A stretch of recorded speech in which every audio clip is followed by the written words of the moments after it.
Bueno, estoy muy contento de que Kitcher esté aquí en el Seminario de Investigadores del Instituto. Philip es profesor de filosofía en la Universidad de Colombia, en Nueva York, y es un especialista muy reconocido en filosofía de la ciencia, en filosofía de la ciencia en general, filosofía de la biología, filosofía de las matemáticas. Ha trabajado también algo sobre filosofía de la literatura, tiene un libro sobre la muerte en Venecia, ha trabajado muy recientemente ahora sobre pragmatismo. Y de hecho la plática que va a impartir hoy, en este momento, va a ser sobre pragmatismo. El título es Pragmatism and Truth. Pero más tarde, a las 4:30, en este mismo lugar, va a impartir una plática sobre cambio climático, a la que están cordialmente invitados a venir. El Instituto, de hecho, ha traducido, me parece, 2 libros de Philip. Uno es The Advancements of Science, que está agotado, y el otro es Las vidas por venir, ¿no? Del cual Philip ya tiene ahora un ejemplar que le di, porque no tenía él, pero ese es el único que sí está disponible. Si quieren comprarlo, pasen a la librería. Y bueno, pues estoy muy contento que esté aquí y le doy muchas gracias por todo bien. Thanks very much, Philip. Muchas gracias, Ricardo. It's to my great regret that I can't speak to you in Spanish. My Spanish is rudimentary, in fact, more primitive than rudimentary. But I do speak a couple of other languages. Unfortunately, Spanish isn't one of them. And I know what it's like to listen to somebody speaking in a language that isn't your own. So I shall try to speak relatively slowly. But when I get excited, sometimes the speed goes up. And if that's the case, make this gesture at me and I will try to slow down. Okay. So what I want to talk about today is actually a very small part of a very big, long project that I'm working on at the moment to try to give a renewal of classical pragmatism.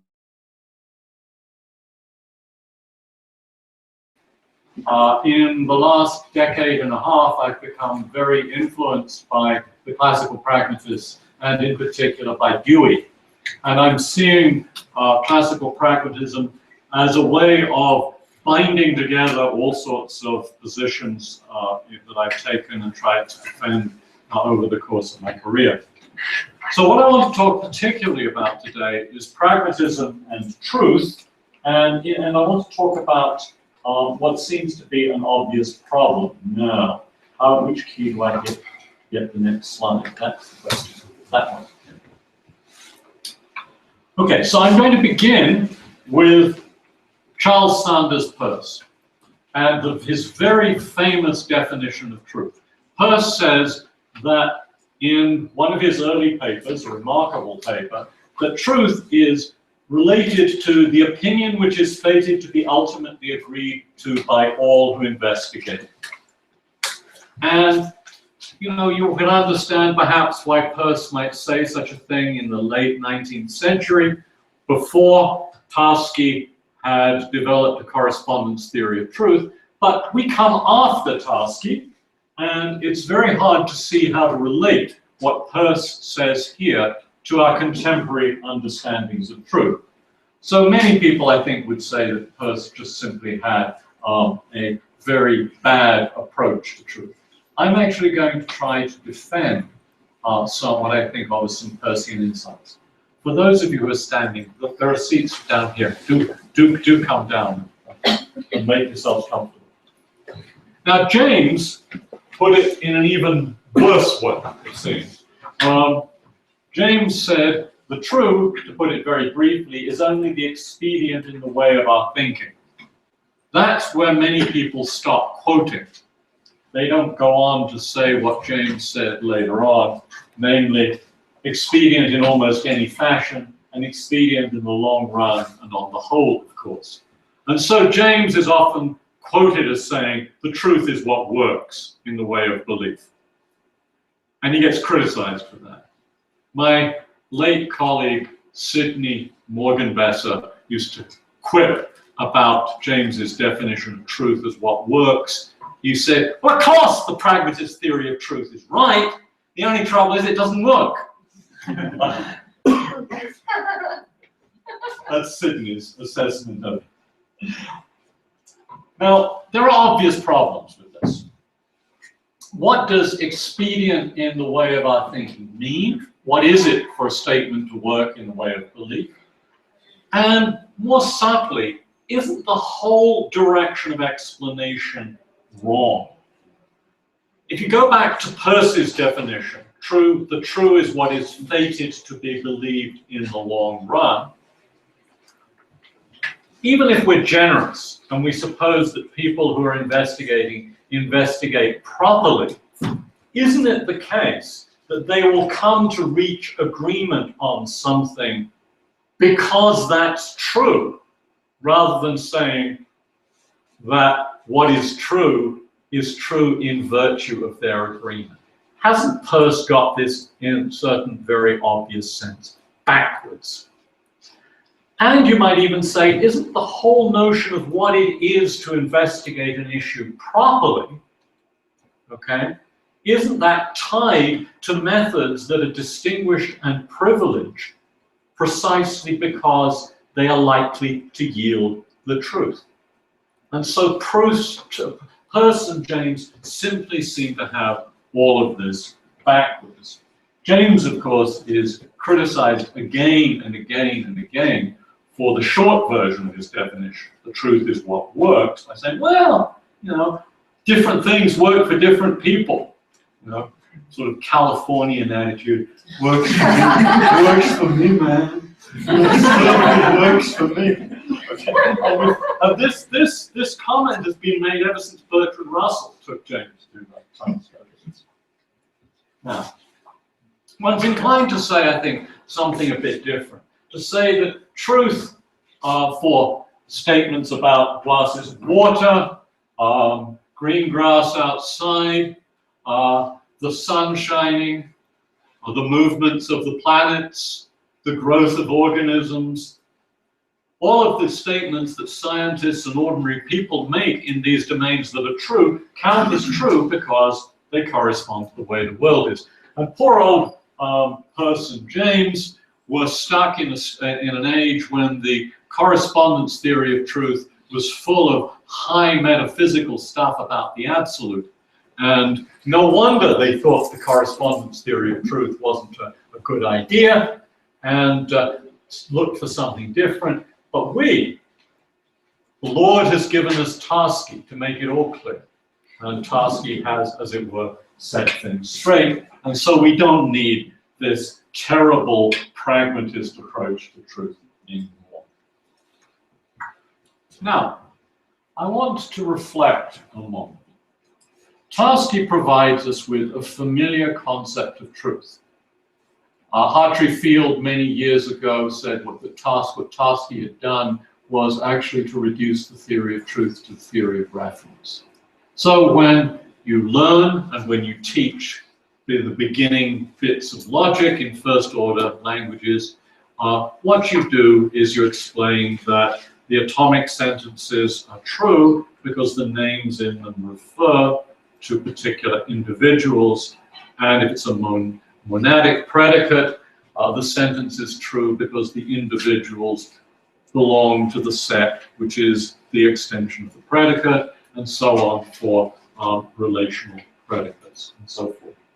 That is, of course, very low budget exposition of Tarski, but it captures a fundamental idea that Tarski gives us a link between language and the world through the notion of reference, and the notion of reference generates something like a correspondence theory of truth. But notice, Tarski provides a concept of truth within a language, relativized to a language L. Peirce and James both talk about truth, period.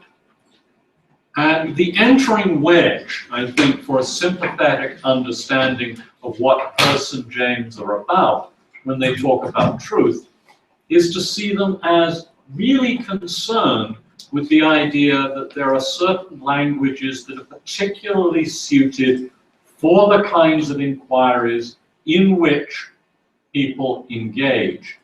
And that the truth is not just the truth in any old language, but the truth in a certain kind of privileged language. And the march of inquiry has something to do with what makes that language privileged. This is only the beginning of a rehabilitation of Peirce and James with respect to truth. Now, I'm going to introduce a notion that I'll call strong realism. According to the strong realist, Richard Boyd perhaps, or Michael Devitt, there's a lot of structure in the world. The world comes pre-organized. Nature is divided up into objects. Those objects have given boundaries. Those objects are assorted into natural kinds.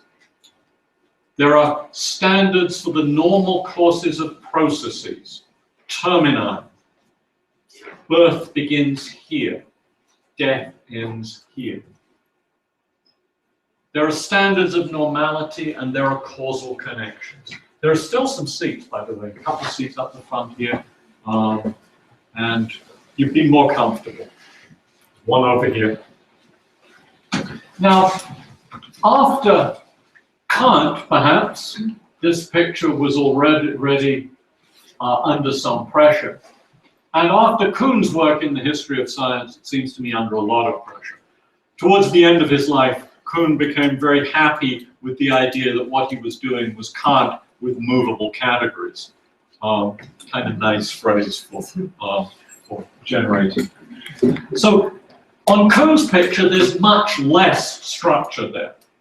And I want to suggest that in the end, that Kuhn was something of a pragmatist without really knowing it.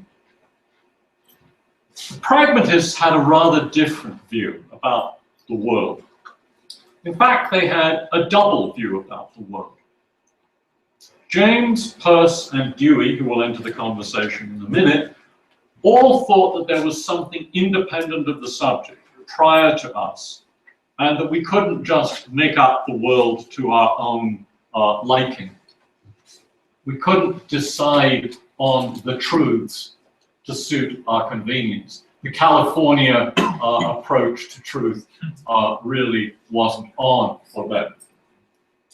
But they thought, besides this idea of the world as that which is independent of the subject, that I'll call the bare sense of world. The world is everything that is apart from the self. It is that in which we're placed and to which we respond. There's a rich sense of world. The world is structured, divided into objects and kinds of objects equipped with standards of the normal course of processes. And that world is partially constructed by us. So the pragmatists take over something from the Kantian tradition, and they take it over in the Kuhnian way, as we'll see in a moment. We don't make up the world in the bare sense, but we do construct the world in the richer sense. Its divisions and its standards of normality stem from us. And in this richer sense, worlds change. This is a Kuhnian example. Galileo taught us to view swinging stones as pendulums.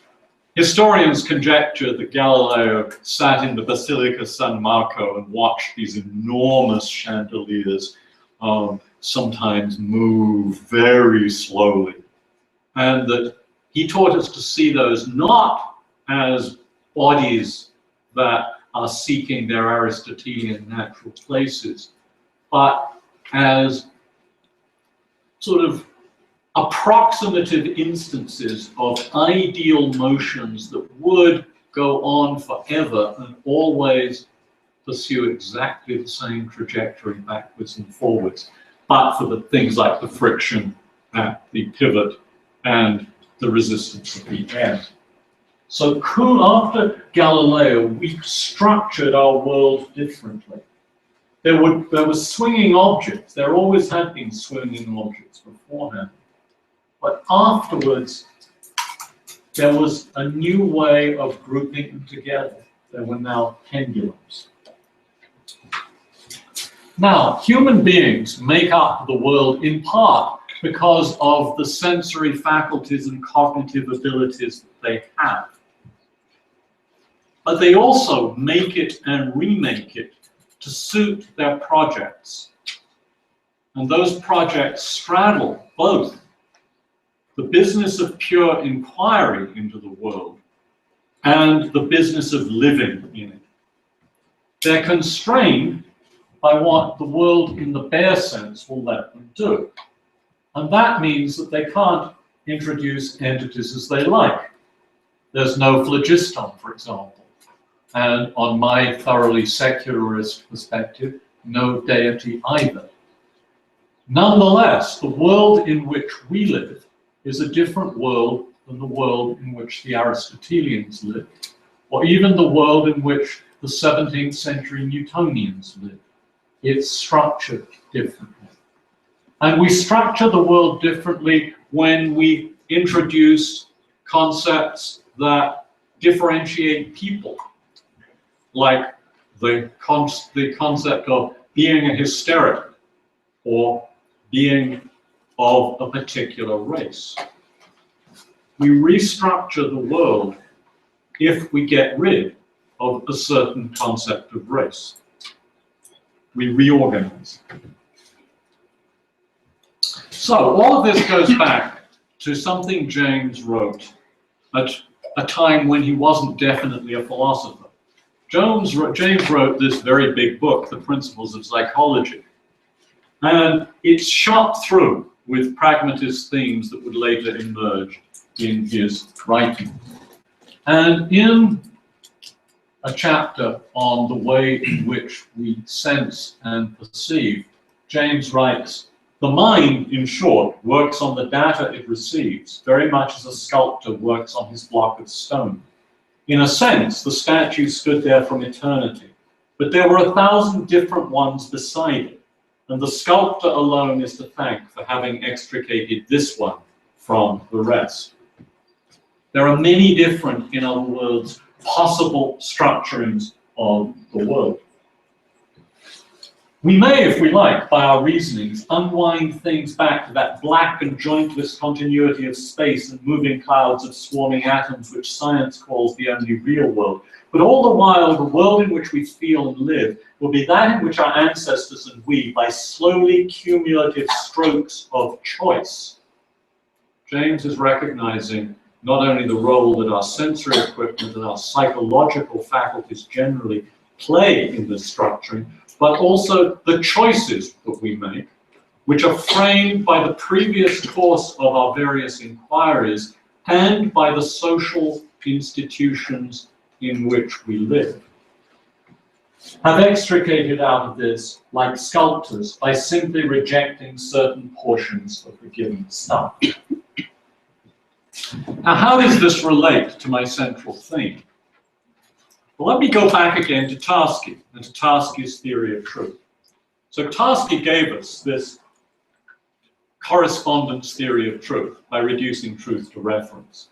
The bare sense, I'll call it, of truth. Truth in a language. So, the referential tie between name and thing is the source of the realism in Tarski's version of the correspondence theory.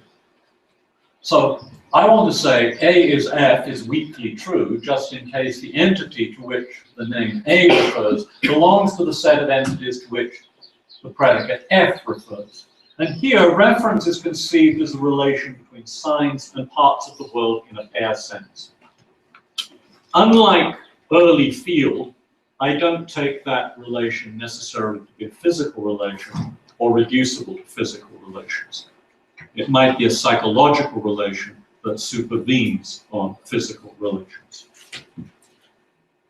Now, inspired by James's suggestions about the plurality of worlds in the richer sense, the plurality of ways in which we could structure the world, I want to say that a statement is strongly true, just in case it's weakly true, and the language to which it belongs is apt for the purposes of those who use it. So I'm making a distinction between a stronger sense of truth and a weaker sense of truth. And the stronger one involves certain pragmatist ingredients in it. Okay? I could go even further, and I could say that a statement is super strongly true, just in case it's strongly true with respect not only to languages which are apt for the purposes people actually have, but apt for the purposes that in some sense they ought to have. Okay. So I could impose an even stronger grade of truth. Now, that's just the entryway to all of this. I want also to say that there's not just the common sense factual domain and the science domain in which we talk of truth, but there are other domains too. We talk about truth with respect to mathematics, with respect to ethics, with respect to fiction, and with respect to religion. And I'm going to suggest that taking the pragmatist insights about truth seriously liberates us from all kinds of philosophical binds that we get into in thinking about things like mathematics and ethics in particular. I'm going to start with religious truth. And a writer, great sociologist who recently died, Robert Bellah. So Bellah was a very enlightened religious thinker. He wants to be extremely ecumenical across religions. He's no literalist.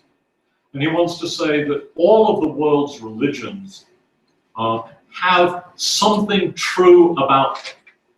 And yet he's quite happy to say that what they give us are myths. And so he winds up saying things like this. All of these myths that the religions of the world give us are worthy of belief, and I find it possible to believe in all of them in rather deep but not exclusive ways. And that looks just extraordinarily contradictory. It looks like the White Queen's advice to Alice in Through the Looking Glass, where Alice is told to try to believe 6 contradictory things before breakfast. How can Bellah possibly say there are all of these myths, they're incompatible with one another, and yet in a certain sense they're true? Well, I think what he means is this. There are some statements belonging to different myths such that interpreted in a particular way, specifically in the Tarskian scientific factual way, they would be inconsistent. But interpreted in a different way, specifically interpreted as candidates for mythical truth, it's possible, without contradiction, to affirm both of them. Now, I think that this is implausible to explicate this, as Bellah actually does. Bellah has a view of worlds which I find metaphysically difficult. And so I don't go along with Bellah's unpreferred way of explaining it. But instead, I return to somebody who is often hailed as a pragmatist sympathizer, namely Wittgenstein. And I go back to those sections at the very beginning of the philosophical investigations. When I was a graduate student, people used to skip over these early sections, and then they would skip over the stuff about following a rule so they could get to the really interesting stuff, which was the private language argument. About 20, 30 years ago, Saul Kripke said, let's not skip over the stuff about following a rule, because that's really interesting. So what I'm saying is, let's not skip over the stuff that comes before the following the rule stuff, because that's really interesting. And what Wittgenstein is doing here is actually saying there are all of these different language names. And he is telling us, don't always think about systems of communication and language games as if they had this kind of flat-footed referential semantics that was appropriate for them. Now let's start by thinking about this in connection with fiction. I should have talked about Don Quixote, perhaps. Definitely not Garcia Marquez, because that's much too difficult to talk about what the content of Garcia Marquez's great writing. But still, you'll have to forgive me. I'll go for Sherlock Holmes on the grounds that Sherlock Holmes is pretty white in that. So, suppose you're talking to a friend, and your friend says, you know, Sherlock Holmes lived in the Edgware Road. You say, no, he didn't. That's not true. Sherlock Holmes lived in Baker Street. So you want to say there's a sense in a certain kind of dialogue in which the sentence, Sherlock Holmes lived in Baker Street, is true.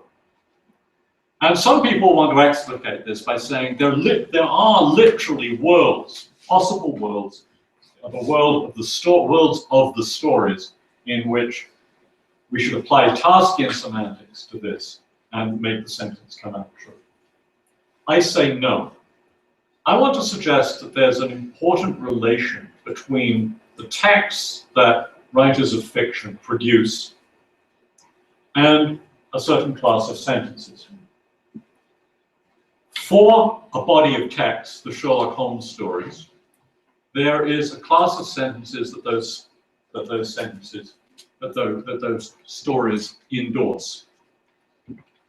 Much literary criticism of an old-fashioned sort, literary criticism that isn't laden with the theory of, say, the last 30 or 40 years, is often an exercise in figuring out what these sentences are which are endorsed by a work of fiction. I want to say this about fictional truth. Something is weakly fictionally true, just in case there's a fiction consisting of a body of statements, and this body of statements endorses S. It's strongly fictionally true, just in case something is weakly fictionally true, and notice the parallel, the pertinent fiction is apt for the purposes of those who engage in it. Once again, we could go super strong and talk about the purposes they ought to have, but I'll start with strong. Now, it's strong notions of truth and super strong notions of truth that underlie the kinds of things that great literary critics sometimes say. Here's a sentence from the great Victorian critic A.C. Bradley, who wrote about Shakespeare. He was the brother of the philosopher F.H. Bradley, who wrote about other things. A.C. says, Shakespeare's fictions were truth. What he means there is that there is in Shakespeare a class of sentences that are vital for either purposes that we actually have or purposes that we want to have. That's the way I read it. Okay, so that's the way I want us to think about fiction. Notice that there are lots of statements with respect to a fiction that might be left open, that might be neither true nor false. You know from if you've read the Sherlock Holmes stories that Sherlock Holmes owned a pipe is true. How many pipes did Sherlock Holmes own? The stories don't specify any number. So the sentence, there is an X such that X is a pipe owned by Sherlock Holmes is true with respect to the stories, at least weakly true. But for any numeral n, there is no sentence of the form Sherlock Holmes owned exactly n pipes that is true in that fiction. Okay? So there's a certain incompleteness about the fictions. Now let's go to mathematics. Mathematics has worried people, the epistemology and the ontology of mathematics worried people for generations. And in the last 40-odd years, Paul Ben Asraf's famous dilemma has made this worry very sharp for philosophers of mathematics and for metaphysicians. It seems on the face of it that mathematical statements, if we treat them in the Tarskian way, refer to entities that are not in space and time, abstract objects. But Benacerraf claimed there's a constraint on our knowledge, a causal constraint of some kind, that makes it impossible to have knowledge of such objects outside space and time. So if you have an adequate theory of mathematical truth, says Benacerraf, you fail to have an adequate theory of mathematical knowledge.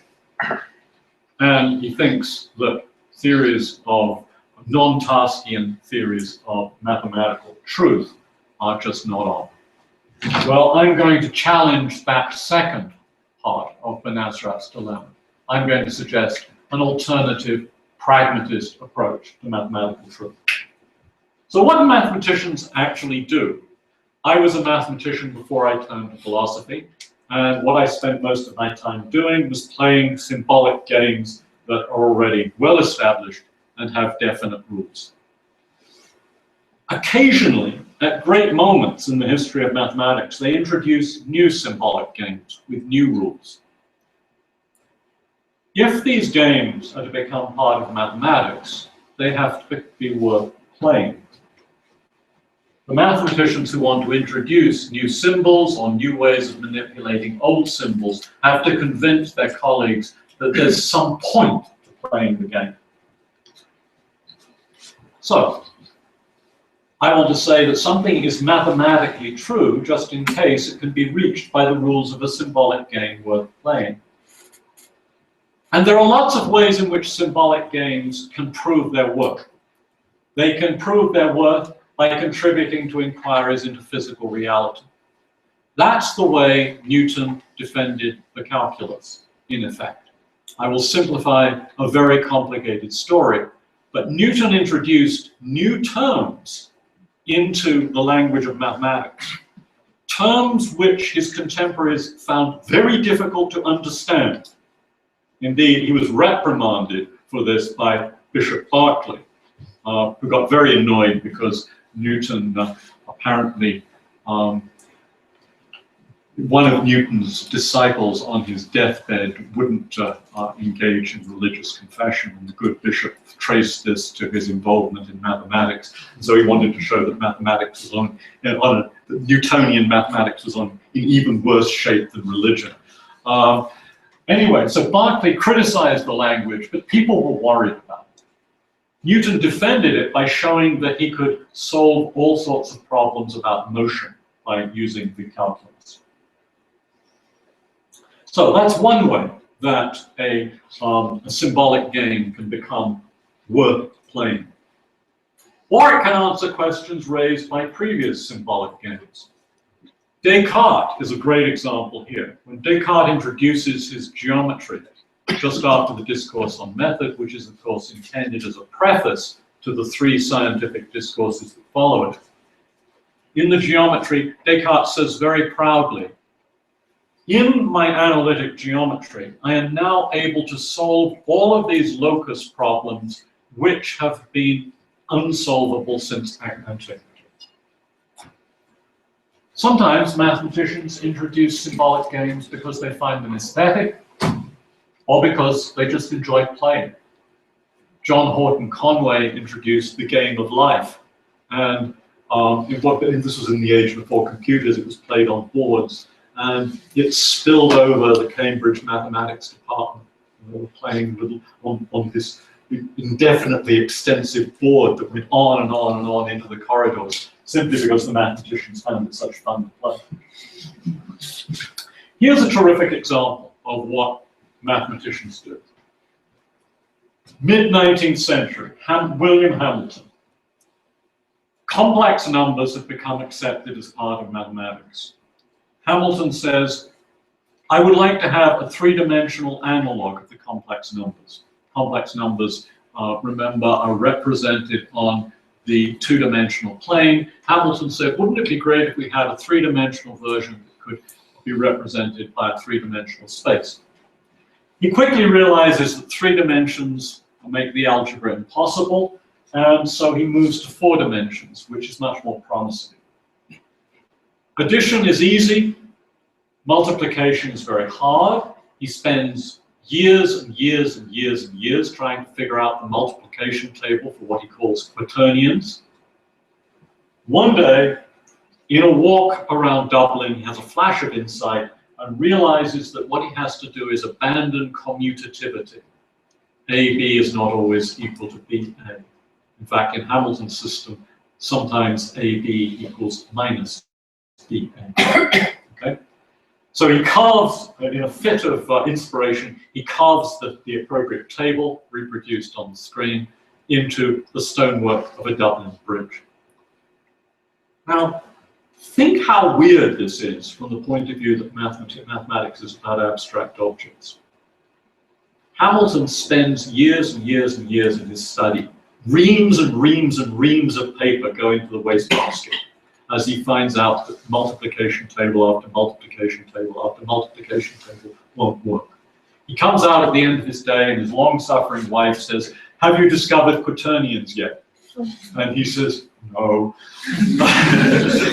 All of this scribbling is what the work of mathematics is all about. It's not as though at some moment Hamilton turns his eye in the right direction into the Platonic realm through his Platonic object finder scope. No, what he does is all there on the paper. Okay? Symbolic games is what it's all about. Okay, ethical truth. Same story. Pragmatist theory of truth. So I want to say, with respect to ethics, that ethics is a practice in which human beings have been engaged for 50,000 or more years. I've written a book about this, and once long ago I used to teach courses on it. So, in our pre-ethical past, we lived in relatively small societies, mixed by age and sex, 30 to 70 individuals in a group. And we are social creatures without terribly good adaptations for social life of this kind.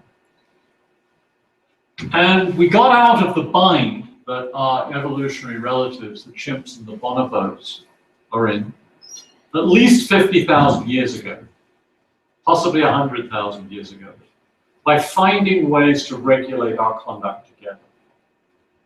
We introduced demands on one another. We set up an ethical framework. And those demands have been extensively refined and replaced, and they've evolved in a process of cultural selection over 50 to 100,000 years. They're already very complex by the time we come to the first written documents. I want to say that a demand is progressively introduced just in case it partially solves some well-grounded ethical problem that a group of individuals faces. A well-grounded ethical problem is either the original problem to which the ethical project responded. That problem is our limited responsiveness to other people, our limited abilities to recognize what they want and to conform our behavior to some extent to what they want. Or it's a derivative problem, a problem generated from that original problem through the sequence of partial problem solutions that have led to the current code. It's completely progressive, just in case all the elements change are progressively introduced. So I want to say that the fundamental concept here, this should sound very much like Peirce to you with respect to ethical truth, is the idea of ethical progress. So, something is right, is weakly ethically true, just in case there's a code that's progressively introduced the demand to do A. A is right is strongly ethically true, just in case it's weakly true, and now comes the Peircean bit, and it remains stable as the group in question continues to make ethical progress. Now, you can see in the cases of mathematics that the Peirce-James stuff is doing real work. What I'm suggesting is that in these domains, progress is the prior concept. And truth is what emerges as we make progress, just as Peirce and James suggested that it was. And I want to go even further. If you're interested in the super strong grades of truth, ethical truth is actually fundamental to all species of truth. If we think about the pragmatic constraint that already entered in a rather weak way when we were thinking about science and common sense, and in stronger ways when we were thinking about mathematics and about ethics, then when we start to think about truth as answerable in a certain sense to human purposes, whatever it is that sets the ultimate standard for those purposes, namely ethics, is going to be, as it were, a fundamental part of any conception of really strong truth. So, the super strong modes of truth are generated by thinking about languages or practices that are apt for our purposes when those purposes are in a certain sense valid, which means when they are endorsed from the ethical point of view. So in a very, very deep sense, I want to say all of these domains with which I've been concerned are value-laden. This should strike you as a really odd thing to say, but it seems to me a very deep insight in pragmatism. Okay. Now, I want to end by talking about how I'm going to knit pragmatism, correspondence, and realism together. So go back to Peirce and this odd statement that the truth is what is fated to be accepted in the ideal long run by a community of inquirers. Think about what James says. James says that truth is what works in the way of belief in the long run and on the whole, of course. And he comments that truth happens to an idea. If you think of the ways in which I've approached mathematics on the one hand and ethics on the other, you can see that in both cases what I'm trying to do is to build this notion of what comes to be progressive in the long run as a fundamental constraint on truth. So, how does this fit with a correspondence theory? I'm going to introduce what I'll call the pragmatist principle.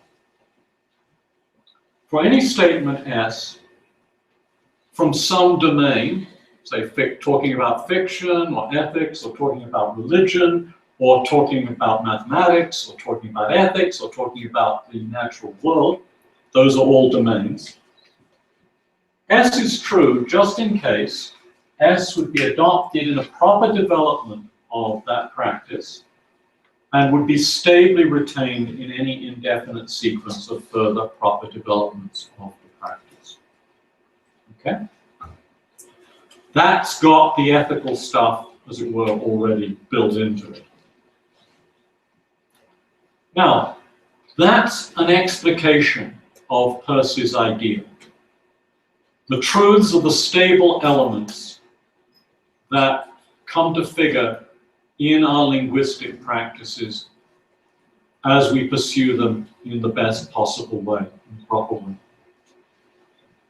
So, correspondence, the Aristotelian idea of correspondence, a sentence is true just in case it corresponds to reality, and Tarski's version of that, a sentence is true just in case the constituent terms of S stand in referential relations to parts of reality that accord with the Tarski conditions.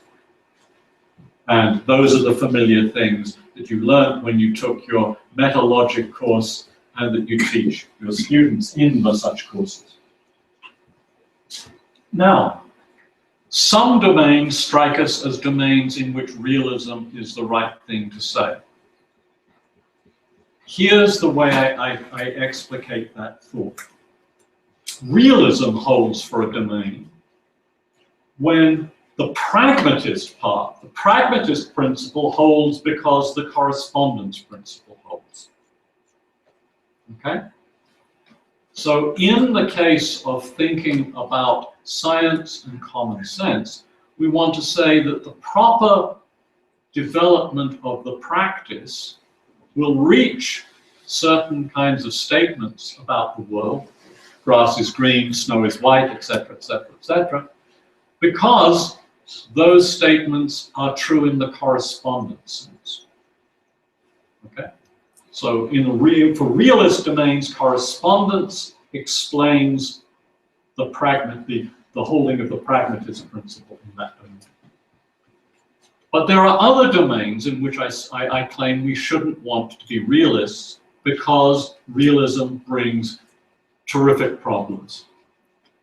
And in these domains, either correspondence truth drops out, as I think it should in the case of mathematics, or the correspondence relations come to be as they are in virtue of the pragmatic principle.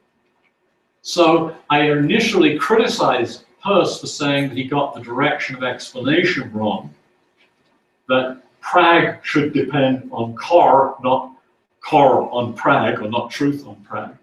But now what I want to say is that there are going to be some domains when Peirce gets the direction of explanation right. And I think ethics and religion are such domains. So what I want to suggest is that indeed we can have the benefit of Tarski's insights, and we can be pragmatists, and we can develop this kind of metaphysical framework that I think brings relief from all sorts of problems that have arisen in particular areas, thinking about ethics, and thinking about the philosophy of mathematics, in thinking about religion as well. Okay, now, what I want to suggest is that deep in Peirce and James is the idea that truth is truth in a language that's apt. And aptness depends on our purposes, and in some domains, the goals are not set by the world, but by us. And where, to the extent that the goals that we have are not set by the world, then what lies behind this is a criterion of truth that ultimately must be cashed out in terms of values. And so ethical truth, as I've said, becomes fundamental. All right, I will skip the stuff about religion because I have gone on long enough, and you deserve to have a break and to ask some questions. So thank you very much for your attention, and I look forward to hearing what you have to say.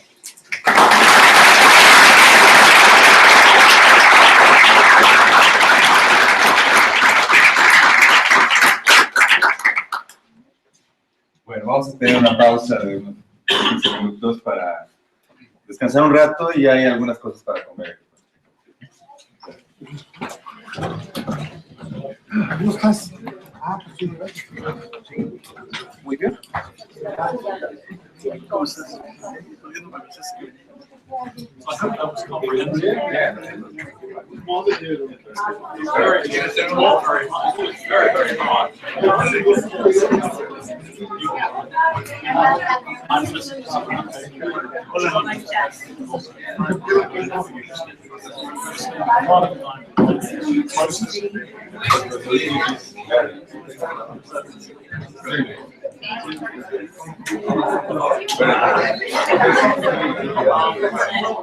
going for lunch afterwards? Yeah. But then I'll say it.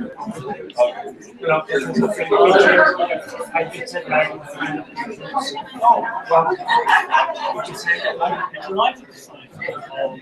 But I'll sign it, I'm afraid, in English. So tell me the And I, Miguel.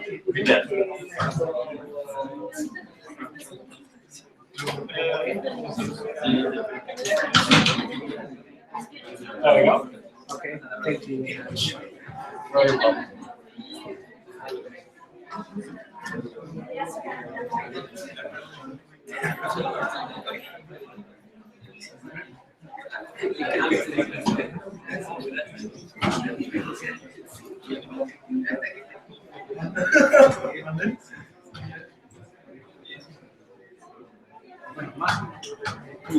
Yes.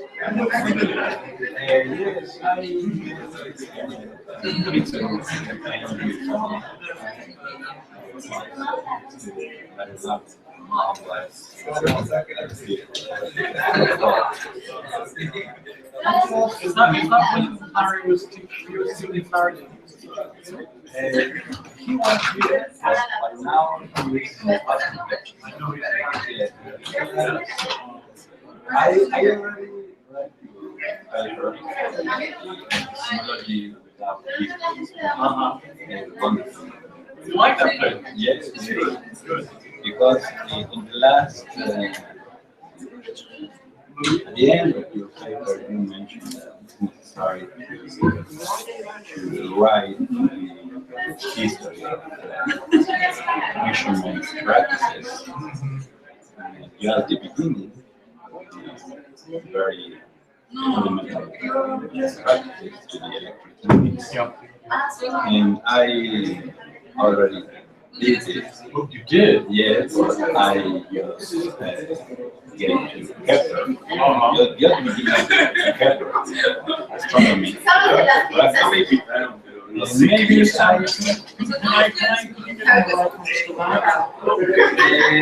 yes, this is a book how scientific measurement. What's your last name? Guillaume Godfrey.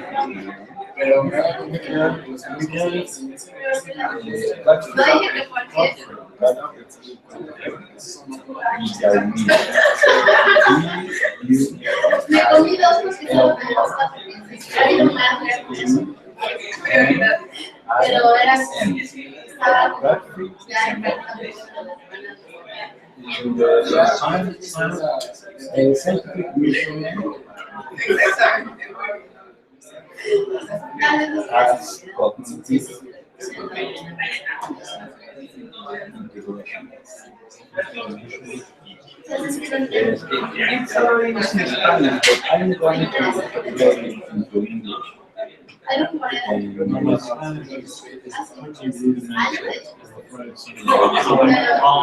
I could probably stumble my way through it, but I would, it would be better if I, are there any papers in it?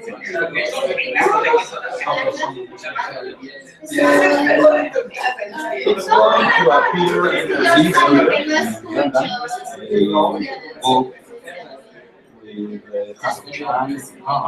with people there about this case of study in Kepler, and I try to show that Kepler is a scientific cognitive integration. I relate it to scientific mission. Well, I still have to look this up because I have to have a good account of mathematics applied and used in connection.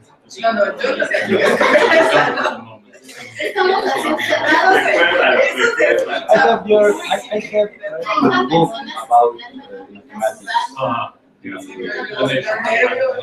I've changed my mind quite a lot. So there's a paper on mathematical truth. Sort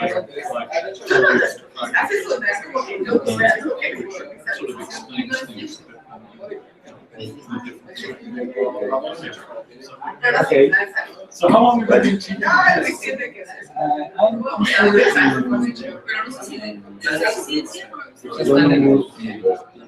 Metropolitan one is a university. UNAM. No, but I also teach here.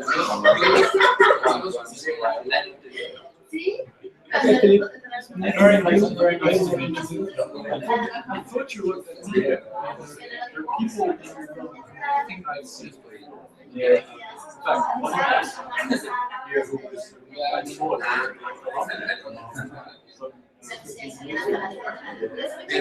Okay, see you. Thank you. Un día antes del examen, uno de los estudios, ya habíamos visto introducción natural, nos metieron a las 9 de la noche después de una clase de 5 horas y que iba a preguntar a la hora pero ya tenemos que estudiar reducción natural.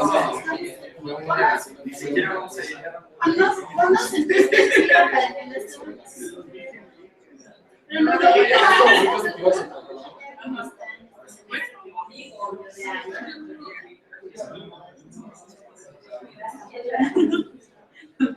Bueno, en todo el promedio de la que se daña.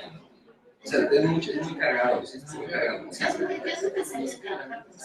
sí, nada más puedes dedicar. Necesitas pensar eso. Si realmente quieres tener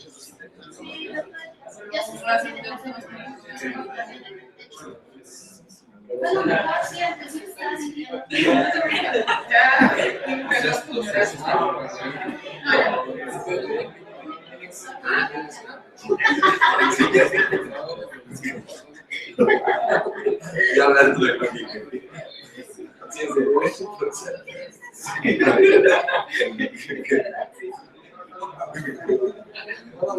Pero es que al revés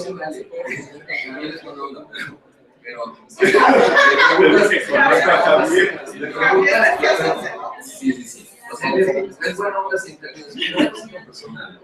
Pero hay preguntas de una deducción. Ay, no manches, eso te cuesta trabajo. O sea, llevas 2 días haciendo deducción. ¿Entiendes? O sea, una de las razones que hay que pensar en nosotros. Yo pienso que tú sí estás.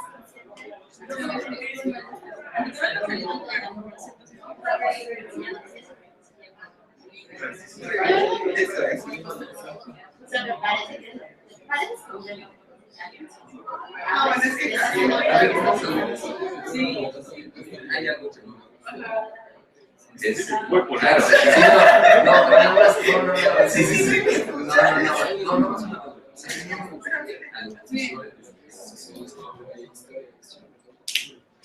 Yo entiendo que no lo dieron. Es un poco la idea de que, bueno, yo creo que es al revés.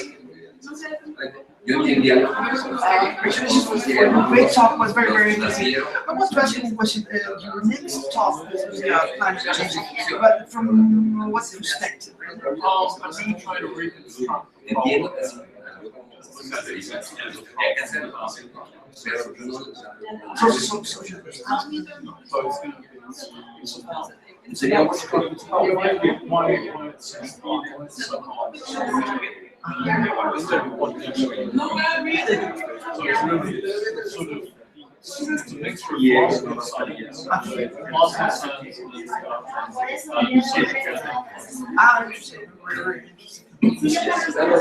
Recently we had a talk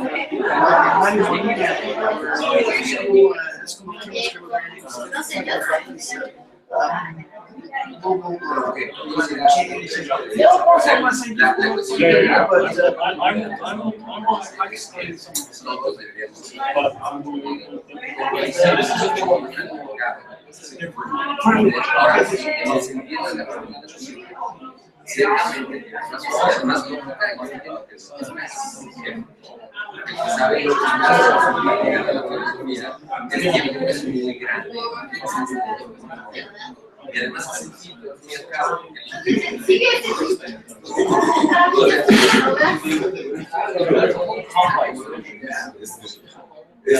entonces en este sentido no sé porque So we're gonna put up to 4:30 or 5? I think it's 4:30. Or middle. I have one extra question. Right now, here in I'm a chemist.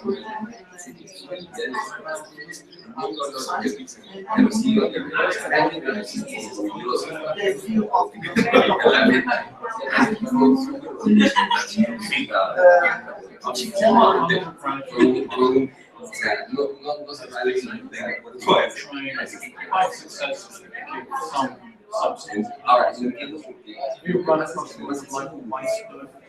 I mean, I'm not familiar with Kitcher and I'm not background in all this, but it's a lot of mention. Michael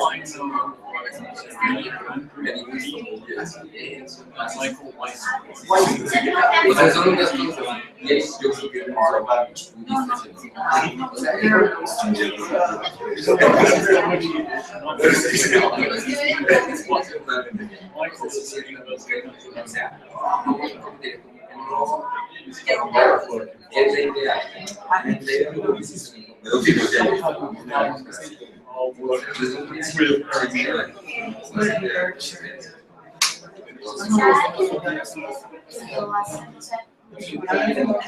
Insight.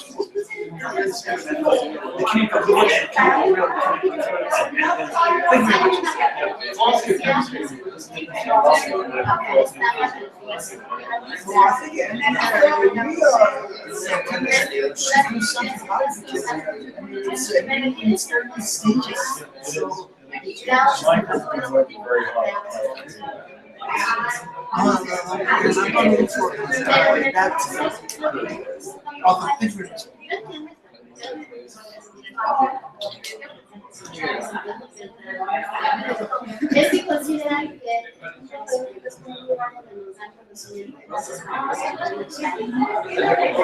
que lo ponen como parte del proceso de estudio. Es así, ven, si de verdad uno mismo también es hecho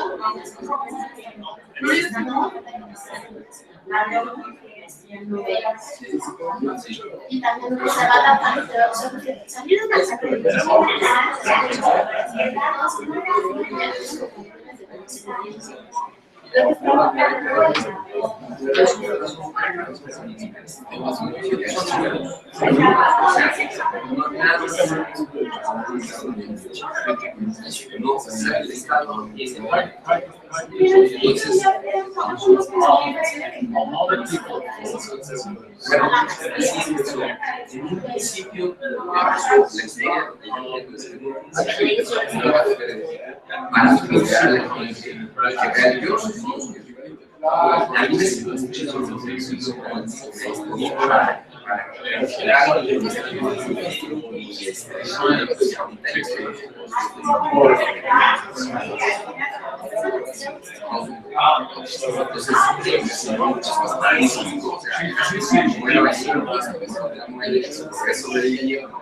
digo, si aquí probablemente o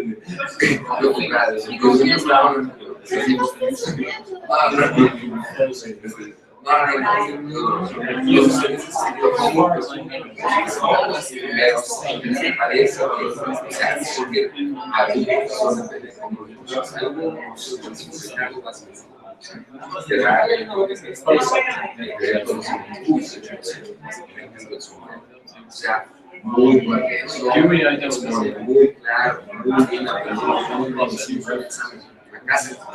casa con una disposición de tuvimos de todo, porque Javier lo tomó una proximidad. Y también hemos entonces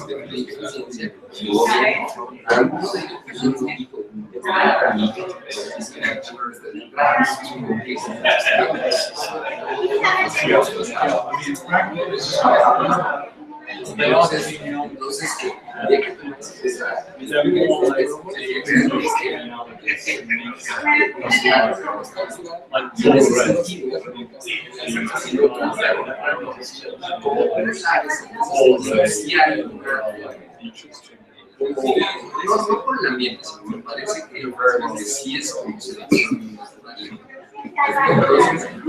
Digo, así son las circunstancias haciendo. Pero me parece que esa idea de selección natural me parece lo mejor. De ser abierto, de platicar siempre. Ese es mi punto. Entonces, en ese sentido, me parece bueno. Sí, me parece que buscar, en este caso también, le toca, hacer su participación. Entonces, en ese sentido, sí hay, porque, pero es que realmente, o sea, esa necesidad,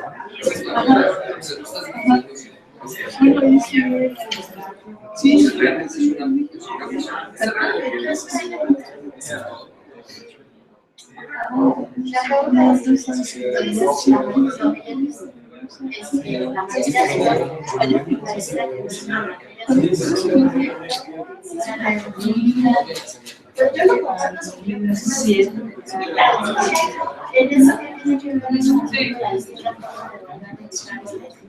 Yo creo que sí, ajá, sí.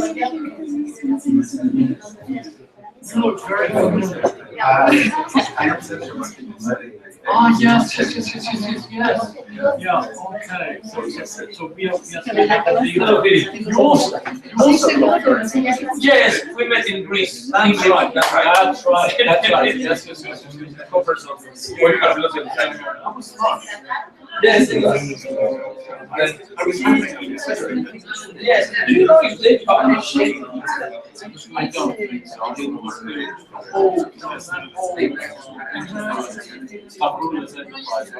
Yes. Huge. Yes, I know. There are all these people.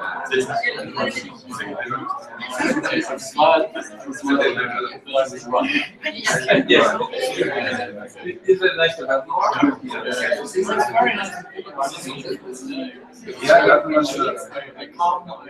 I talk for government.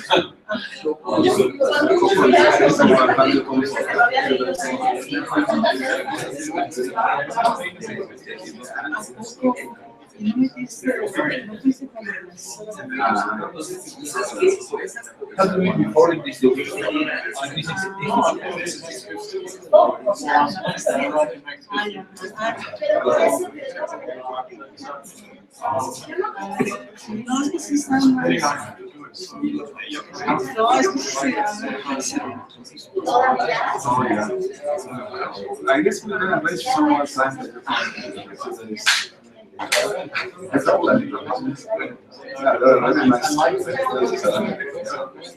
Well, I love the mountains.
All right.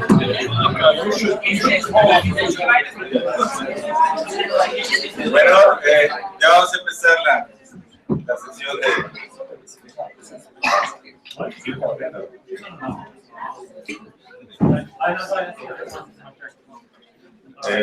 preguntas. Pedro. Should I be the first one? Well, as I understood, your proposal is to define the correspondence theory of truth as a case of more general characterization of truth in a pragmatic way. I would like to ask you, what do you think about the minimalist program? And I'm not trying to characterize what truth is, and interpretation of this position concerning Tarski characterization of truth as not saying that is defending the correctness, but only a minimal. Great. Okay, so the first question is whether Tarski was a minimalist or a correspondentist. And in that little paper that he wrote, I think in 46, The Semantic Conception of Truth, he seems to come out on the side of saying that he's a correspondence theorist. But look, there are people who are far more expert than I am about Tarski's scholarship, and that's not the question that really interests me. The question that does interest me, and which I've been sort of fighting something of a rearguard action against, is that there are all these minimalists around, and they all want to say things like the truth doesn't explain anything. Whereas I'm a firm believer still in the idea that actually the fact that we get things right sometimes explains our successes. So, so I've argued really for the last sort of 15 years or so that the minimalist program is not adequate, in that there is something to the idea that when we get things right about the world in a correspondent sense, then that explains our successes. So look, I mean, this seems to me perfectly commonsensical. When my kids were little, they played a game called Stratego, where you have two players and they have all these sort of various soldiers, and they line them up in various ways, and then they sort of they can't see what the other one's arrangement is, and then they make challenges, and if the challenge goes wrong, they lose, and if the challenge goes right, they succeed. And of course, what one wants to say is that when a kid forms a good hypothesis, a correct hypothesis, then that helps explain success. Some of you probably play the card game Bridge or the card game Poker, right? And in both cases, in Bridge and Poker, you're you make hypotheses about the distributions of the cards and what cards other players have. And when you get it right, it tends to promote your success. So I think what I really want is to sustain this idea that correspondence truth is important, and it's important because it helps us explain success, and it underlies the confidence. See, this really goes back to this is something that I share. JJC Smart and Putnam Phase 2, that is the free-swinging realist Putnam of the 1960s, and Dick Boyd. The reason that we think scientific theories are true about things that we can't easily detect, is because of the successes we have. So minimalism. I've actually written at some length about Paul Horridge's attempt to debunk the idea of connection between explanation, the explanation of success and correspondence truth, and that requires some fiddly detail. But I think the argument works, and I think minimalism is therefore inherent. Okay, Gustavo. So I take it that by talking about truth in ethics, you're defending a cognitivist theory of truth. But I usually think of cognitivism as one of its goals is objectivism. And by talking about pragmatism and about social practices and what works for different groups, I don't think you get a very strong notion of objectivism. So what's the point of talking about truth in this way if you're not going to get that? Okay. Very good question. You've thrown the hook out. The bait is on it, and I go, I'm gonna bite on it. Okay, and see if you can haul me in. So I want to say I do get objectivity out of this. So the notion of ethical truth is derivative from the notion of progress. The notion of progress is cashed out in terms of problem solving. Indeed, it begins with the idea of there being a very, very deep problem that human beings have faced, and as our hominid ancestors also faced, the problem of living with one another without the adaptations for good, strong responsiveness to other people in that concern. So, like Dewey, at the end of his contribution to the textbook on ethics that you wrote, I say that he says morals, I say ethical conceptions and values grow out of the very circumstances of human life. It's a deep problem. Now, somebody might say there's no objectivity there because to be a problem is to be felt as a problem. Problems are things from which people desire relief. And so by saying that the ground for progress lies in problem solving, you are introducing subjectivity. It's just because people want to get out of a particular kind of situation that situation is problematic for them.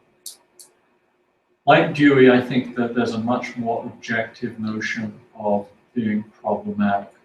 I would say the notion that I've got in ethics is rather like the notion of progress in medicine. It's not a teleological notion of progress, it's a notion of progress from, and it's a notion of progress by problem solving. What the medical researchers, what medical practitioners try to do is solve the problems that people have.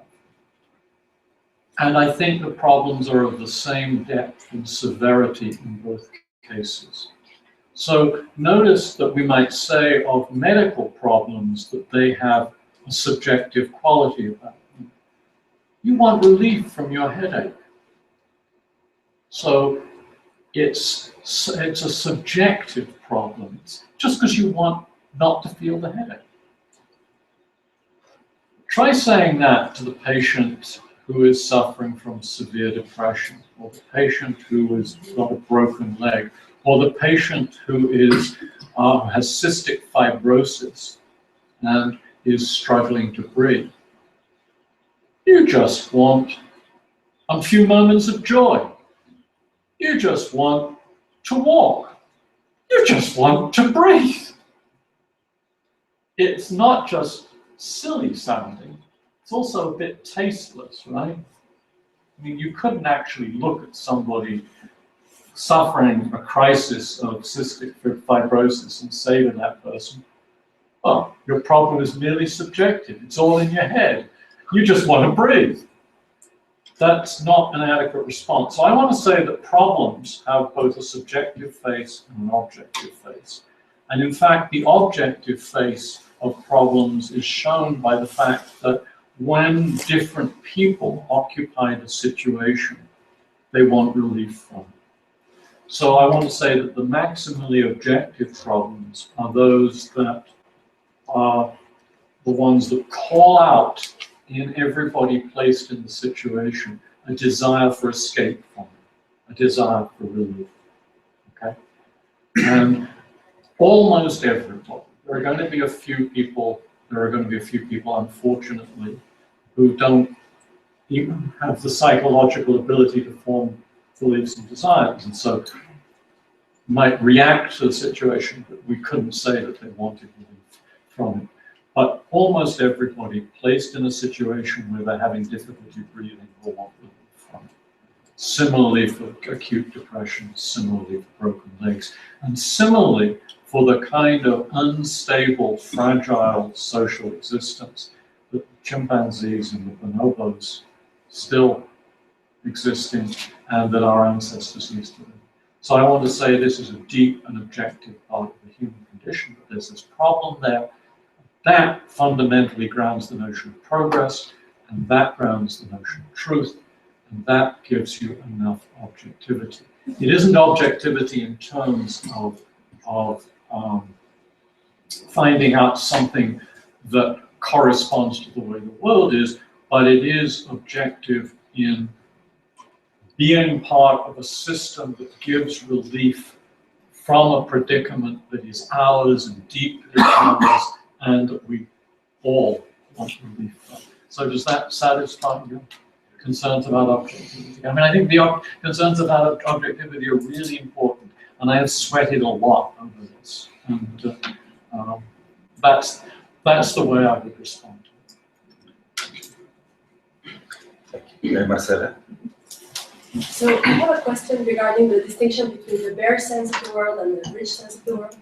So I was wondering, on your view, what can we know about the bare sense of the world, or the world in the bare sense? Because aren't we always already have purposes, Yeah. are always already in the language? I think the bare sense of the world is simply a construct that arises from this sort of Lockean fact that some things just force themselves upon us. And that's all we can really say about it. I think we can't even know the extent to which various bits of structure are imposed, or what, as it were, there. If you think about James's analogy, this block of marble, right? Blocks of marble aren't completely homogeneous. You know, the chisel slides through more easily along this line than it does on that line. They're not completely homogeneous, but I think there's something really important. That if you imagine Michelangelo looking at this block of marble, he might say, well, Pietà today, David, what shall I do with it? You know, there are lots of different structures one can find within it. But in a certain sense, this is, I said that Kuhn was carved with movable categories, and I said that pragmatism, in Peirce, of course, had fairly strong connections with Kantian tradition, and Dewey, through his Hegelian background, I do think that there's something, the bare sense of the world is the sort of the successor concept to the idea of the noumenon. So, yeah. Because you mentioned, when you mentioned the weak sense of correspondent truth, correspondent truth, you mentioned there would be a relation between the sign and the reference and the object.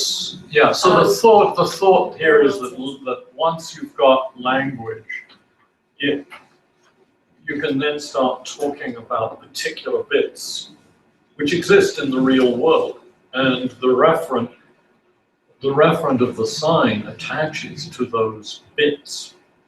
But then it's not a block of marble anymore because it's already. Yes, but then right. So in a certain sense, perhaps I shouldn't say that.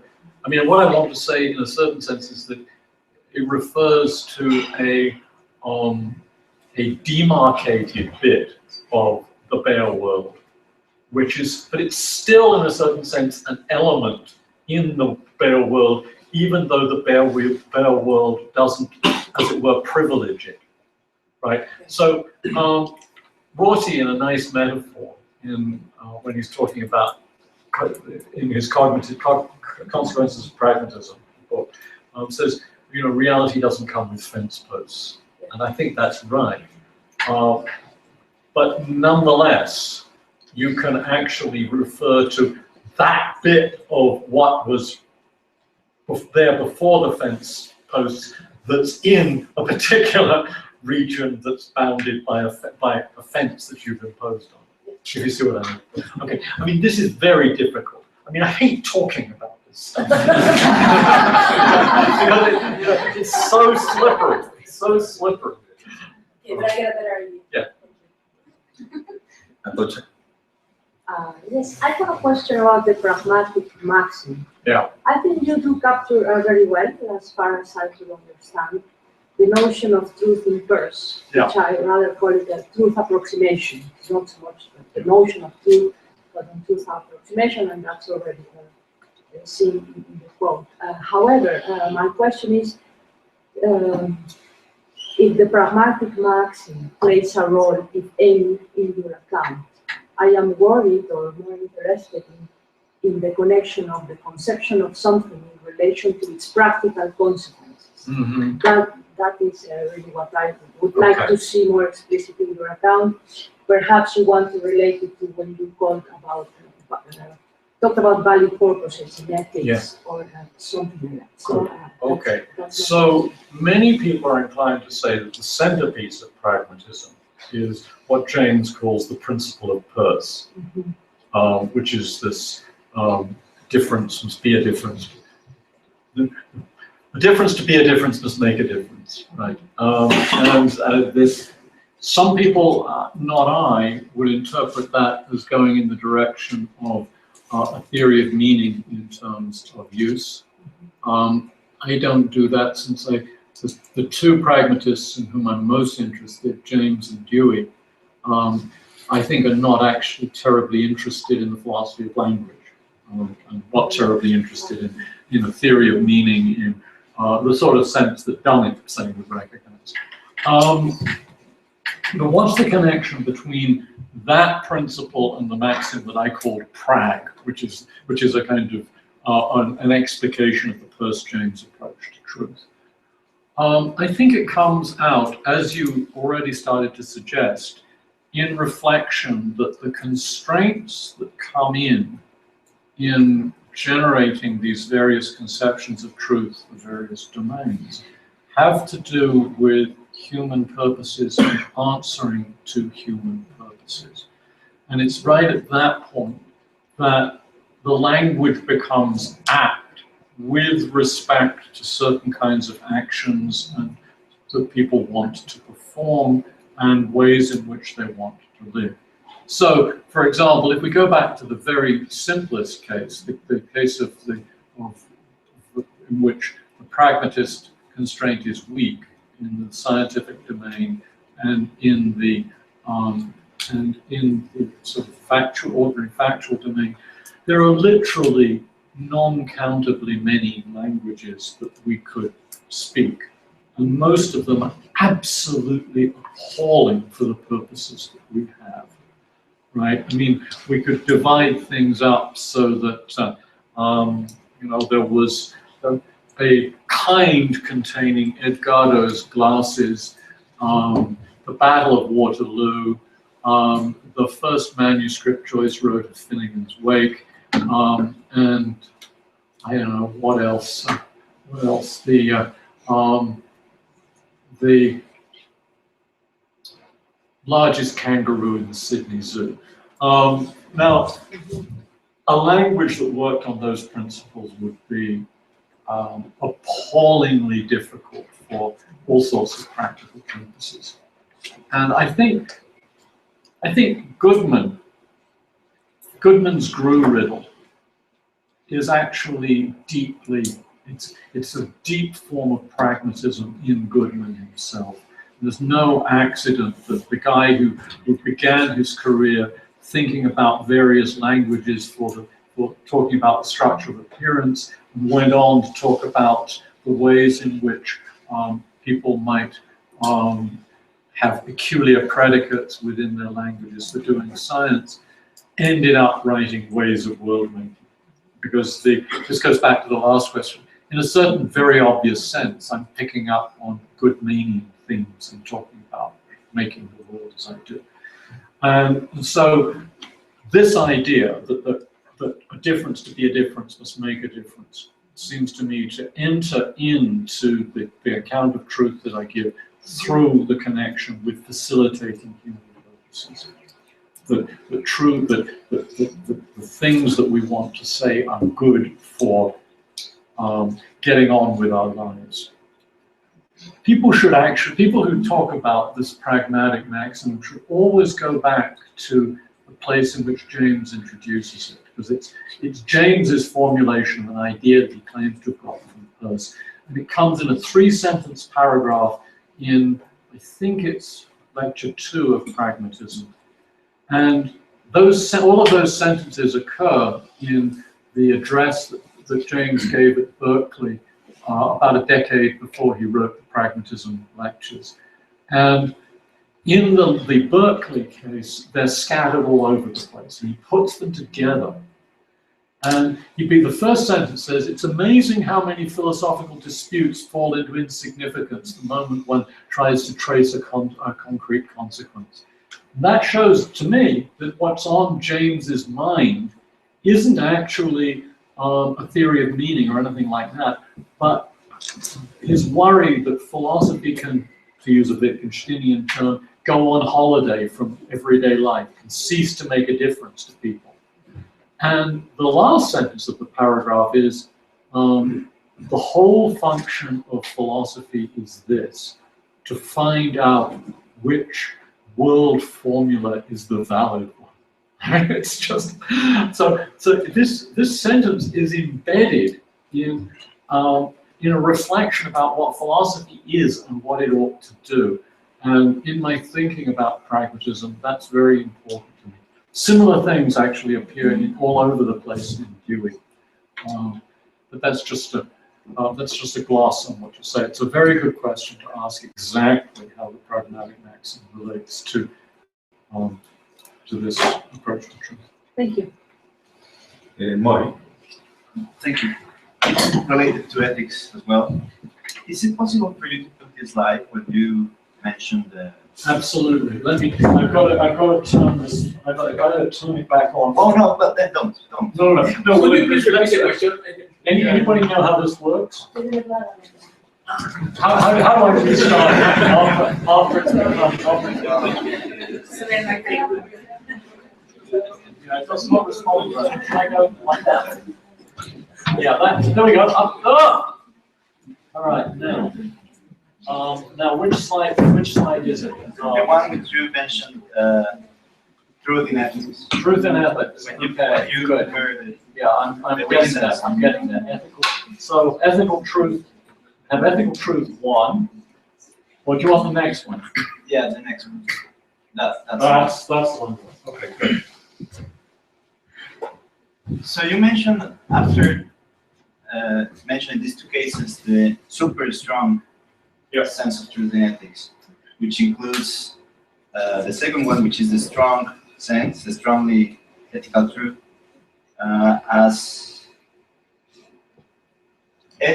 I want to say it as you. Okay, hang on a second. I didn't actually introduce a super strong notion for ethics. You didn't put it on the slide, but you did mention it. Did I say there was a super strong notion for ethics too? If I did, I misspoke. How could I do that? Because the super strong notion needs a notion of ethical truth. Validity, yes. Yeah, and so that has to come out of the. I mean, that. Could you then go to the next slide? I got it from somewhere. All right. I may have misspoken. I think just I'm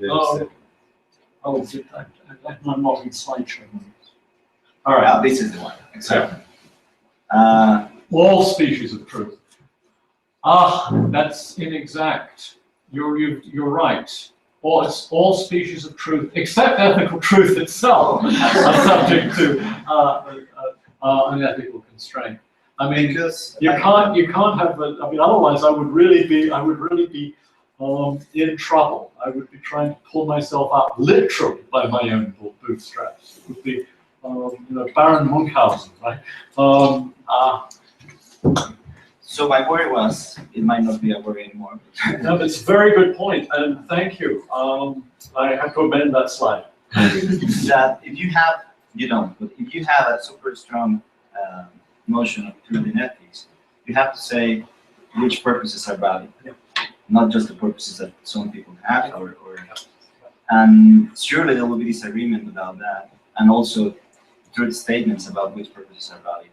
Oh, I think, look, I mean, so let me put my cards on the table. Let's go back to the previous slide. So I'm condensing here material that takes about a chapter of a long book and also a number of subsequent articles. So I'm going to have to fill in a few details. Because your question is a very good one. So what I want to say is that strong ethical truth is what emerges as stable elements in traditions that are progressive responses to problems, including what I call the fundamental problem of human responsiveness. You say, can't these traditions go in so many different directions that there aren't any ethical truths at all in this sense? And the answer to that is, I don't think so. Because I think that there are certain kinds of common solutions to recurrent human problems that are expressed in what I call vague generalizations. Honesty is right. Is it always right? No. Sometimes you shouldn't tell an individual what that individual wants to know for familiar reasons. That individual wants to do awful things with the knowledge that you would pass on. The classic example is the Gestapo soldier at the door of the householder who has bravely sheltered some Jewish children in the attic. Okay? But honesty is right is a pretty good generalization. It has roughly the same status as DNA molecules are double-stranded. Most DNA molecules are double-stranded, the overwhelming majority of them. But biological researchers make use of single-stranded DNA. So there are these, what I want to think of as vague generalizations, which meet the criterion of strong truth, as I understand it. And they meet that criterion because they are solutions to fundamental objective problems. So as long as human beings live, we are going to need to exchange information with one another. But my question and here responses, hang on just a second. Sorry. Responsiveness to one another is going to require that. Okay, so far so good. Now I'm going to come to what I think is the nub of your question. Okay. I think you are pointing out correctly that there will be issues on which people properly disagree. I'm a pluralist, I'm not a relativist, so I think there are some objective ethical truths that take this sort of vague generalization form. But I think that there are traditions that can make progress with respect to their problems indefinitely and will never completely converge. So sometimes when I talk about this, I think I put up two of my favorite pictures. One is by Bruegel and shows some people, some peasants happily, relaxing after mowing the hay. They're lying down, they're drinking beer, they're having their lunch. The other one shows an opulent feast. It's a marriage of Cana by Veronese. And you can imagine two societies, we'll call them the Bruegelians and the Veronesians. The Bruegelians are devoted to the idea of maintaining equality among their members. They don't want distinctions. And they're willing to forego various kinds of opportunities for rich human living, the sorts of things that Nietzsche celebrates, rich ways of being human. The Veronesians are all for having lots and lots and lots of rich opportunities for individuals and willing to tolerate more inequality. They look at one another. The Veronesians say equality is a really good thing, so let's try to get as much of it as we can, but not at sacrificing the rich menu of opportunities that we give. The Bruegelians say the Veronesians have a lot more ways of living profitably and wonderfully and happily, but they've sacrificed equality in doing so. We'd like to have more of the things that they have, but we won't do it if it comes at the cost of too large a sacrifice of equality. Is there a uniquely right way to put the claims of equality and the claims of rich forms of human flourishing? I think not. I think this is a case of the sort of pluralism that Isaiah Berlin celebrated. And so I imagine that there will be some things on which all progressive traditions converge if they go on long enough. And those are the objective truths. And there'll be some cases in which the traditions don't converge. And there, ethical claims won't have truth on it. And what if the disagreement is on? Well, the things that we're getting. I mean, it's a really good question. Talk to me at the very end about it. Alessandra? Yeah, my question is very close to what Marcela was saying on the distinction between the bare world and the rich world. I don't remember if this was the exact terminology that you were using. So I was wondering if, and this is more of a metaphysical question about this distinction, if you are thinking of the bare world as having any structure at all or not. And my guess is that it should have some structure, because if it doesn't, then we would live in a sort of good medium world where I can talk in terms of blue and green, or in terms of grew and bleed, and it wouldn't make any worse things than that, like the predicate I just made up.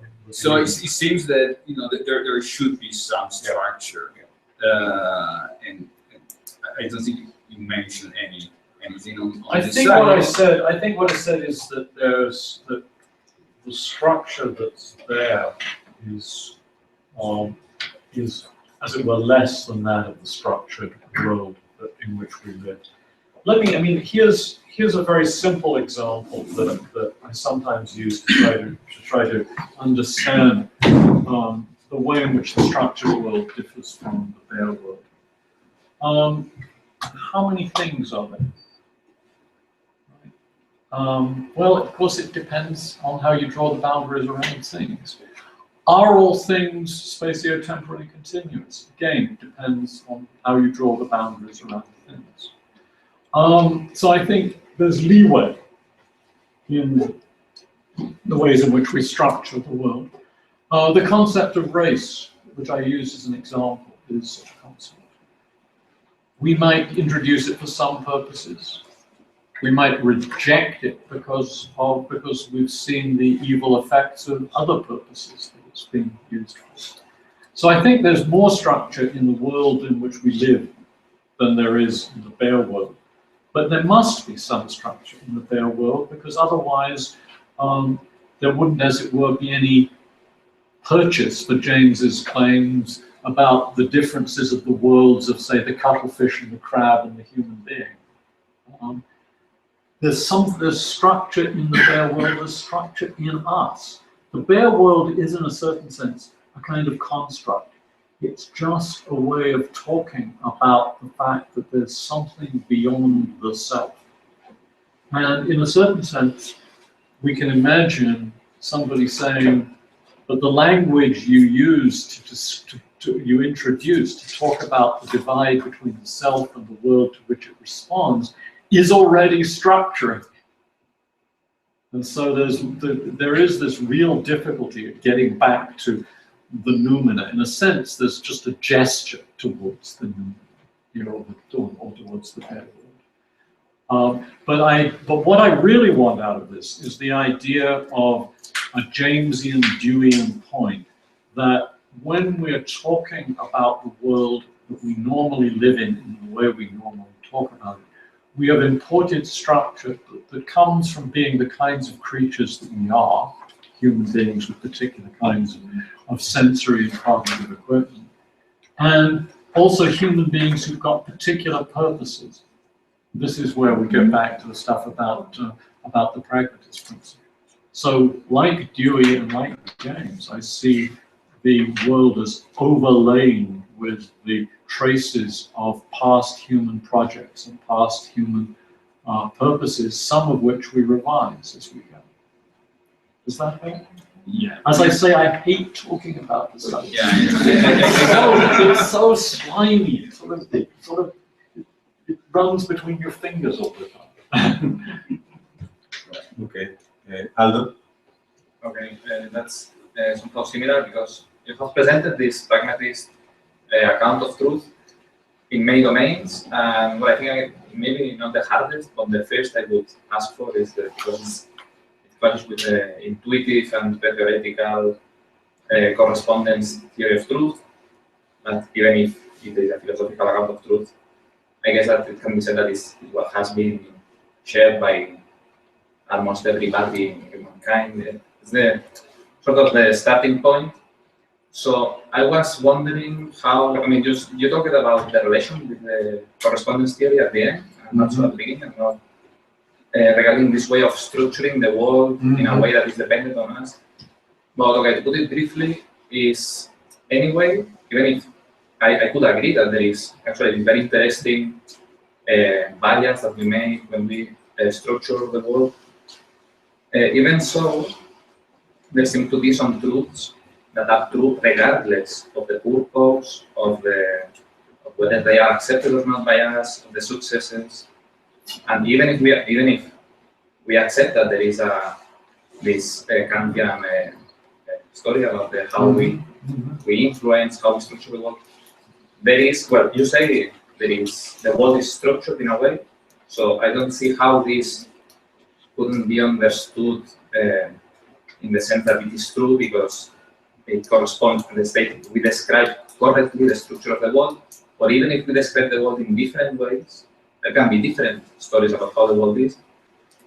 The two or three structures, they are anyway true, and regardless of purpose, I don't see how enters here in different descriptions of the structure of the world, and how the pragmatist nuance of our purpose, you know. Okay, so in terms of weak truth, there are, I think, uncountably many languages and uncountably many weak truths. We will have sat here in this room for somewhere around 2 hours, and there are a continuum many points in this room, And there are continuum many truths about the micro temperatures of those points and how they compare with one another. Those are all truths. Okay. So lots and lots and lots and lots of truths. I take it that Peirce and James and Dewey, and this goes back again to the pragmatist principle, as the questioner over here brought it up. When they talk about truths, what they're talking about are the ones that matter. Okay, so they're concerned with a pragmatic constraint on all these languages. They want to pick out the truths from the mere truths in L. And even in the language we actually speak, the vast majority of truths, the overwhelming vast majority of truths, are of no human significance whatsoever. So what this is all about really is getting the significant truths. And in a sense, the really interesting notion sometimes is the significant statements that can be used to solve problems. I've been quite influenced and quite taken with a very nice paper of Catherine Elgin's called True Enough. There are lots of cases in which we actually don't really want truth at all. Something true enough is what we want. And that again is a very sort of deep pragmatist idea. But of course you're right. There are lots and lots and lots of truths about the world that are, independent, completely independent of what we want and what our purposes are. But my interest here was, perhaps it's autobiographical. For many, many years, what the stumbling block for me in coming to terms with pragmatism, I liked the pragmatists, but the real stumbling block was that I like the correspondence theory of truth, and I like a realist account of science, and I couldn't see how to reconcile the things that Peirce and James said about truth with those philosophical commitments. And once I started doing this, I began to see that not only in the scientific domain, but in other domains, the Peirce-James approach is actually terrifically liberating, as I think it is with respect to ethics and with respect to mathematics. With respect to fiction, probably less so because it's less important. With respect to religion, it's a sort of intermediate case. Ambrosio? Two very short questions. One is if the idea of well-ordered science that you introduced in your book about science, democracy, and truth has any role with these notions of truth. Of course, in mathematics or in ethics, it wouldn't be a well-ordered science, but something similar to the ethical community or something like that. It's the first question. And the second, would it be possible to construe a notion of political truth in a similar way in which you talk about ethical truth? I think that the answer to those questions perhaps has something to do. Perhaps a super strong you are right. Truth would be a notion of political truth. Yeah. Okay, you are right, certainly with respect to the first question. This is very close to the kinds of considerations that move me to talk about well-ordered science. But I have to confess that I'm now dissatisfied with my discussion of well-ordered science because I've made it seem as though there is this ideal to which we ought to be tending, whereas I've come to see that the ideal of well-ordered science is in fact a diagnostic tool for understanding our current predicaments and solving our problems, right? It's not an ideal. So, and I've been criticized for that, and I think the critics are right. And this, I said at the beginning, this is a part of a chapter of what I hope will not be an enormous book, but I fear will be a very long book, in which I try to put together a general overview of pragmatism for our times. And that will have in it a reworking of the notion of well-ordered science, but in terms of what I think is the fundamental concept of progress. Now, same I would say in terms of politics. In a certain sense, political truth may turn out to be a kind of optional concept. It's something that would be definable and introducible in terms of the apparatus that I provide. The really important notion is that of political progress. The underlying notion of political progress is problem solving. And I'm inclined to think that that's actually the more interesting notion in the ethical and the mathematical and the religious cases as well. Paloma? Yeah, you mentioned that there are certain domains where the correspondence or the realist relation doesn't apply, and I think that you mentioned fiction as one of these domains. But I wonder whether this needs certain qualification, because there are certainly many statements in fiction whose truth does not really resolve from the fact that the statements are endorsed or contained in the fiction. Yeah, very good. Very good, very good. Okay, excellent point. So there's a certain class of fictions, and if I ever write anything serious about literary theory and interpretation, this is something that I will have to come to terms with.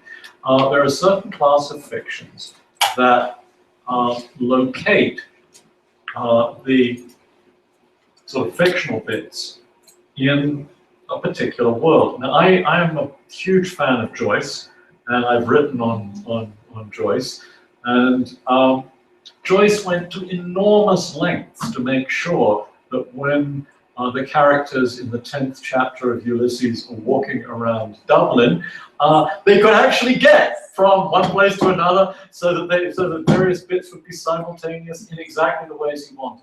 And so, of course, there are statements which the fiction endorses because they are correspondence true. So there is going to be a relation like the relation that I suggested in the science and ordinary common sense case that will hold for some fictions with respect to some statements. Those statements will be endorsed by the fiction because they are true, and the author wants to get the depiction of the world to be literally accurate. Okay, very, very good point, and thank you for the question. Well, I think that there were more questions, but we have to stop at this. We have to stop.